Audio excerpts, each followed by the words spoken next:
Boa noite, minha gente amiga, querida. Todos sejam bem-vindos.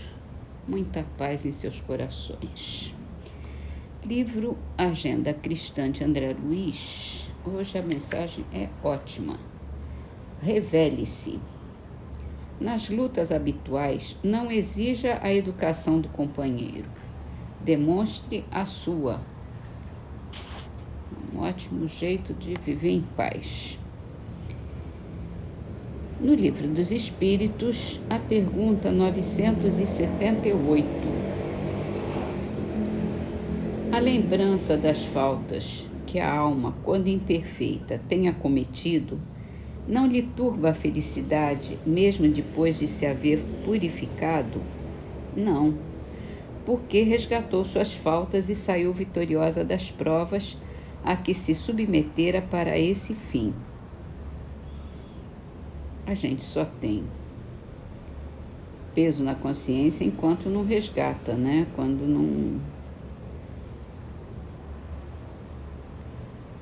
não tenha perdoado, não tenha semeado o bem em relação ao que fez antes. Com certeza. No livro A Gênese, hoje nós estamos entrando num outro item do capítulo Milagres do Evangelho, que se refere aos possessos. E aqui tem, primeiramente, várias referências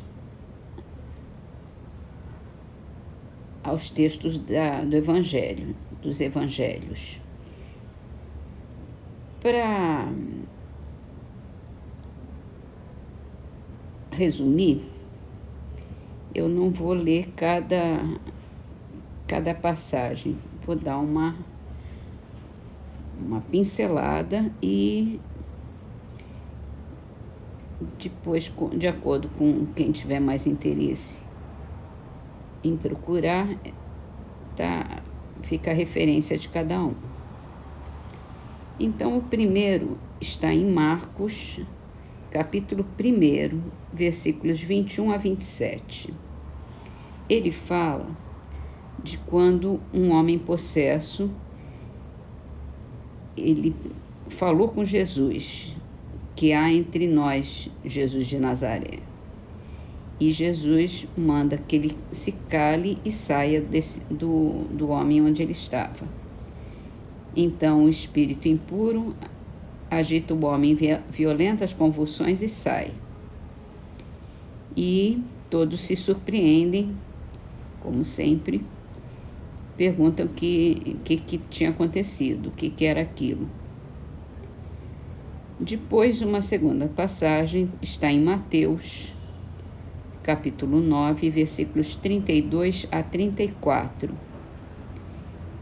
Jesus expulsa um demônio, dizia-se que era demônio, né?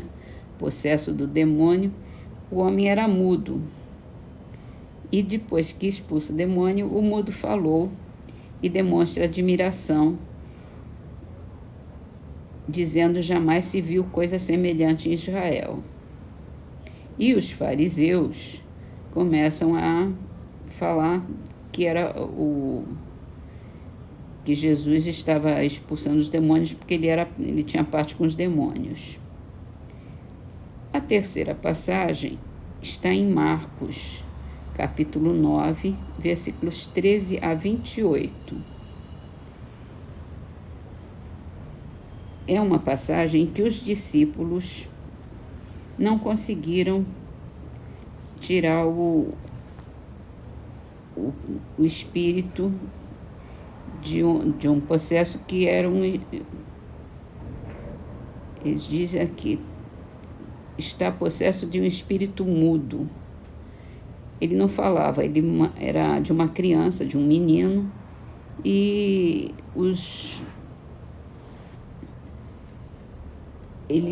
essa é uma passagem até conhecida, que o espírito jogava a criança desde pequeno no fogo, na água, querendo, a princípio parecia que ele queria matar a criança. E Jesus, o pai é que vai a Jesus e pede para retirar aquele demônio. Jesus diz que se ele crer, tudo é possível.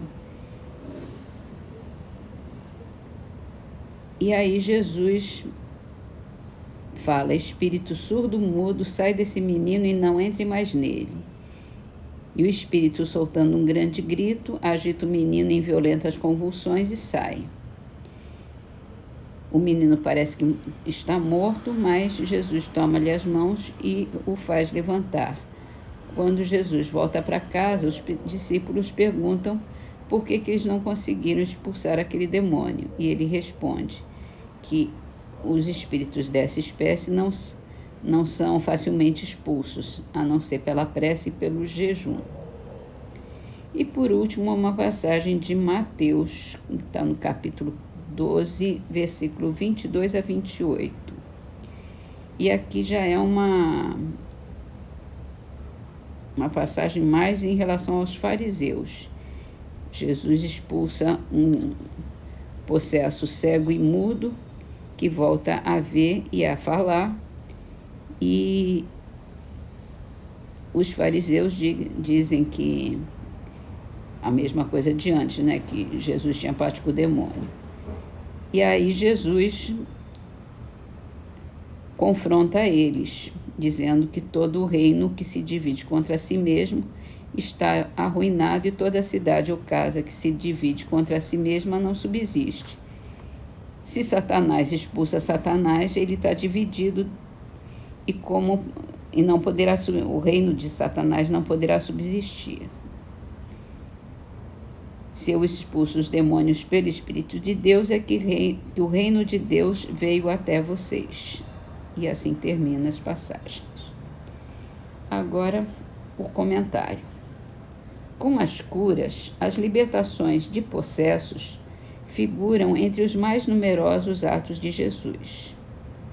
Alguns há entre os fatos dessa natureza em que a possessão não é evidente, no caso do mudo, que ele era possuído, mas não demonstrava.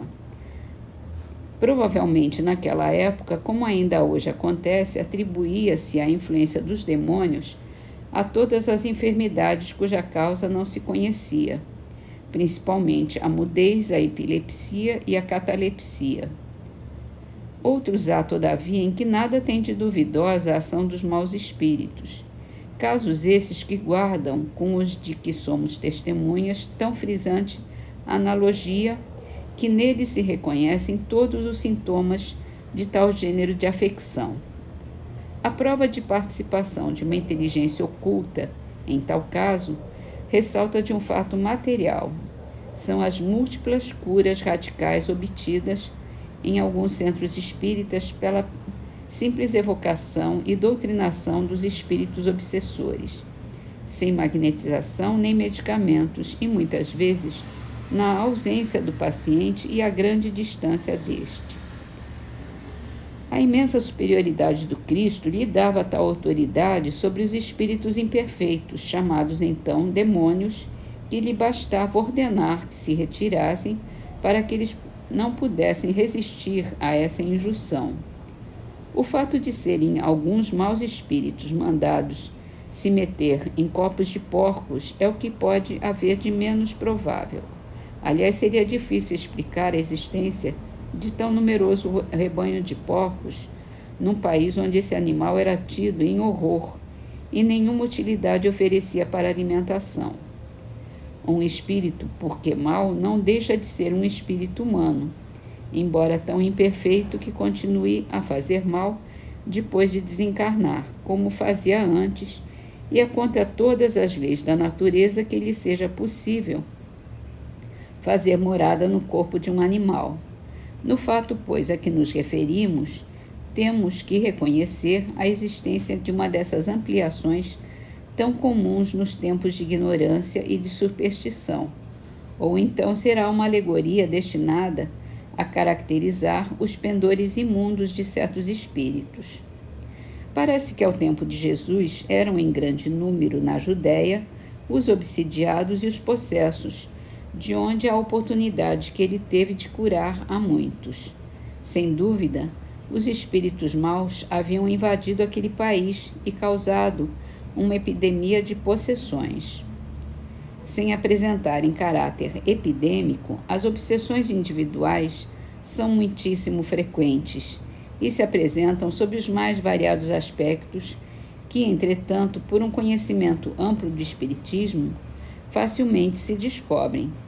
Podem não raro trazer consequências danosas à saúde, seja agravando afecções orgânicas já existentes, seja ocasionando-as. Um dia virão a ser incontestavelmente arroladas entre as causas patológicas que requerem, pela sua natureza especial, especiais meios de tratamento.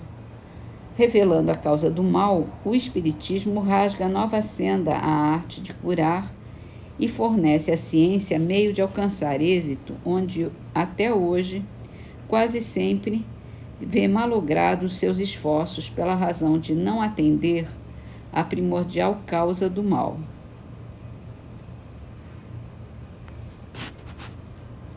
Os fariseus diziam que por influência dos demônios é que Jesus expulsava os demônios. Segundo eles, o bem que Jesus fazia era obra de Satanás. Não refletiam que se Satanás expulsasse a si mesmo, praticaria rematada insensatez.